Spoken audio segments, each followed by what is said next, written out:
TV, where we hope to provide you with data that you can use to better inform your wagering decisions.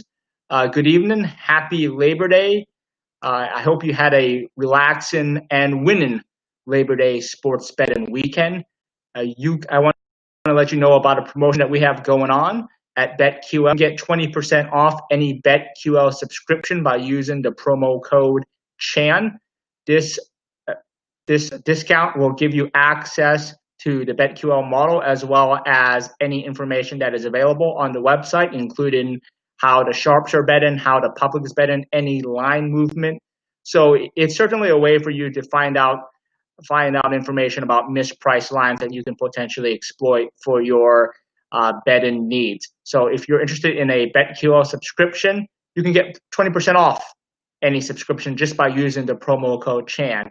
We're going to preview tomorrow's NBA playoff games. I do want to let you know that I'll have an article probably coming out sometime this week before the Thursday night NFL game between the Chiefs and the Texans. It will be in the Sporting News.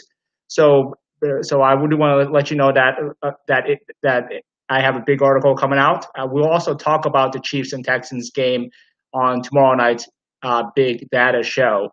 I'll also have an article coming out on the BetQL website tomorrow on Wednesday about the Clippers Nuggets. Clippers Nuggets is going on right now as we speak, but I'll have another article on BetQL previewing the next Clippers Nuggets game. So with that said, we're going to go preview tomorrow's NBA playoff games, and both of these series have similar themes. Even though they're at different stages of the series, they have similar themes. It's about the battle between the three-point shot versus points in the paint. The first game that we are going to review is the Bucks and the Heat. The Heat are 2-point favorites. It's not a typo. The Miami Heat are 2-point favorites to knock off and finish off their series against the Milwaukee Bucks. The over-under is 217. The Heat lead the series 3-1. The Milwaukee Bucks avoided an embarrassing sweep with a win on yesterday. Giannis Antetokounmpo left the game, and it's unclear whether or not he will be able to return for the rest of the series or the rest of the playoffs. The Bucks, without Giannis this season, were 5-4.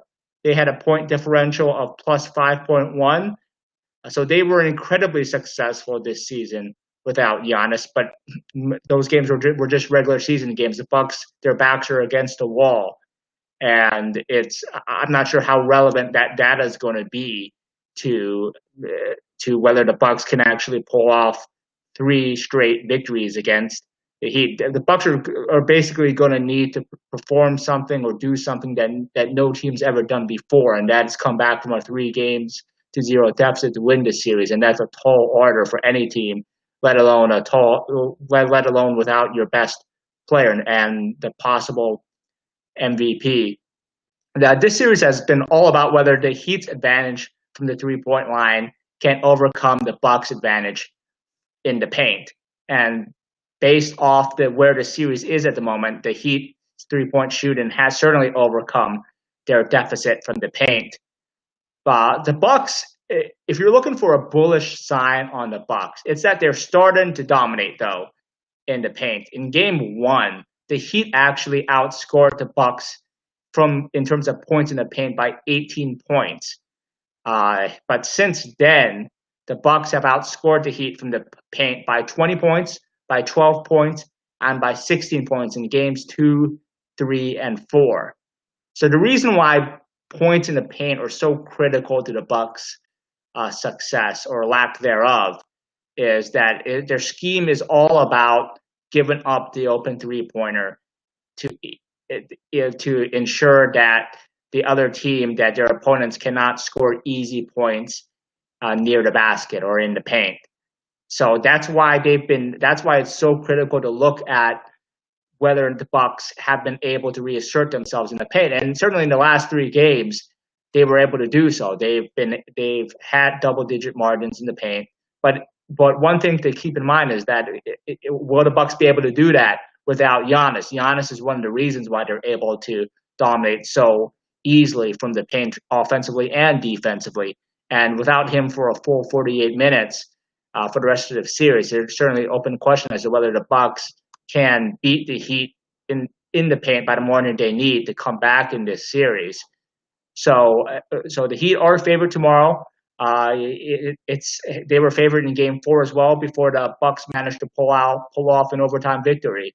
The total would have gone under again had Dante DiVincenzo hit both free throws against the Heat. That game ended up going to overtime, and that's the only reason why the over was hit. But that will certainly be an interesting game to watch tomorrow. If you want, I do want to let you know about a promotion that we are running at BetQL. Use the promo code CHAN, that's my last name, to get 20% off any BetQL subscription. You want to definitely jump on the subscriptions now right before football season. There are plenty of model projections for all the upcoming NFL games and college football games, as well as baseball and hockey games. You'll, of course, gain access to the models projections for all of the remaining NBA playoff games. The second game tomorrow is the Rockets and the Lakers. The Lakers are 5-point favorites. The total for the game is set at 224.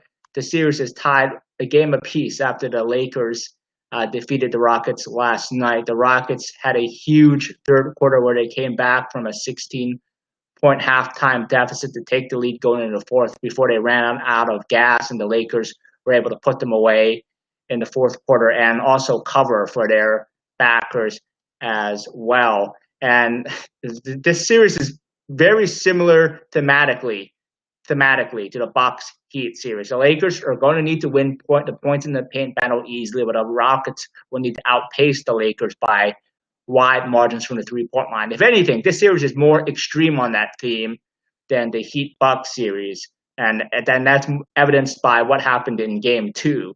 In Game 2, the Rockets were plus 30 from the three-point line, but lost anyway because the Lakers were plus 28 in terms of points in the paint. The Rockets actually won the points in the paint battle by 2 in Game 1. And that's obviously, anytime that happens, the Rockets are going to win going away. And that's what happened in Game 1. But in Game 2, the Lakers, like the Bucks have in the last couple of games, reasserted themselves in the paint. And it ended up coming away with a cover and a relatively easy win towards the end of the game. And one interesting note is the Rockets are plus 10 from the free throw line in this series. And I guess that's not too surprising given how often a player like James Harden gets to the free throw line. But I would actually look at that as a bearish sign for the Rockets in a way, because it suggests to me that the Rockets aren't fouling enough in the paint. The Lakers are poor free throw shooters. One way to cut down on their points in the paint is to foul more and put their big men on the free throw line. So that's one of the things I'll probably be looking to see whether the Rockets start doing more of in future games. That's foul more. Now, a free throw advantage is great, but I think the points in the paint is a much more critical statistic to look at from a Rockets bettor's perspective. The pace, though, has been at the Lakers' advantage in both games. The pace from the first two games were 96 and 98. The Rockets will need to speed up the tempo to win the series. In the last series with the Thunder, I noted that the Rockets were the team that wanted to slow it down, while the Thunder should have been looking to increase the pace. It's in reverse in this series, since the Rockets are the more athletic team. They're the team that's going to be shooting the more three-pointers. They're the team that's undersized. So they're the ones who are going to need to go push the pace. And the pace from the first two games, even though the series is tied, has certainly been at the Lakers' advantage. It's difficult to see how the Lakers don't end up prevailing in this series if the pace remains as slow as it was played in the first two games. The one thing the Rockets do need to figure out is how to get Russell Westbrook back on track. If you were watching Game 2, you will see that the Lakers were more than willing to give Russell Westbrook open shots. He took them and he missed a lot of them. Russell Westbrook is shooting 14 for 39 from the field thus far in the series. That's just not going to get it done. He's going to have to hit shots or figure out a way to get to the rim easily so he can get some easy field goals. The Rockets are not going to be able to cover very many games, let alone win very many games, if their second best player and a former MVP is shooting so horrifically from the field. He's never been a good shooter, but he has to hit enough shots to where they're not just lagging off of him and giving him open shots to brick all day. So that is tomorrow evening's game. The Lakers are 5-point favorites. The over was hit in game 2, and this is the one series where you can probably expect the final totals to be higher than they are in the other series. Before we sign off for this evening, I do want to remind you again of the promotion that BetQL was running. You can get 20% off any BetQL subscription by using the promo code CHAN. The subscription will give you access to the BetQL model as well as a wealth of information that you can use to exploit mispriced lines. For tomorrow night's show, we'll be broadcasting live from the University of Nevada, Las Vegas. I'll give you guys a chance to take a look to see how things look on the campus of the Brooklyn Rebels. But until then, I want to wish you good luck with your bets tomorrow. Stay safe, and thank you for joining the Big Data Show this evening. This is Alex Chan. If you ever have any questions, just send me a tweet at my Twitter handle of Ian Lazarin. Until then, I'll see you tomorrow night from UNLV.